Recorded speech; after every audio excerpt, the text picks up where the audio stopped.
Welcome to 2 of 62 William Hart Crescent here in Penrith, located in Thornton Estate, right next to Penrith train station in Westfield. This single-level manor house has 3 bedrooms, 2 bathrooms and a large single lock-up garage. It's beautifully presented with this north aspect. Come on inside, let's take a look. Here in the open living and dining area, it's light and bright from the north-facing aspect. You have oak timber flooring throughout with air conditioning. The master bedroom quarters has a large walk-in robe and ensuite.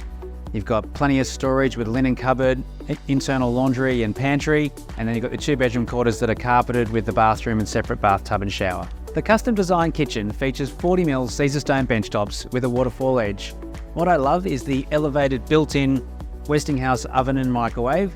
You've got electric cooking, plenty of drawer space, and a Fisher & Paykel double drawer integrated dishwasher. The 64 square metre backyard has nearly turfed grass, plenty of room to entertain the friends and family. It's landlocked to keep the kids and pets in, with access to the garage with plenty of storage. I'm David Lippman from Mawsham Real Estate Penrith. Thanks for joining me. Look forward to seeing you soon.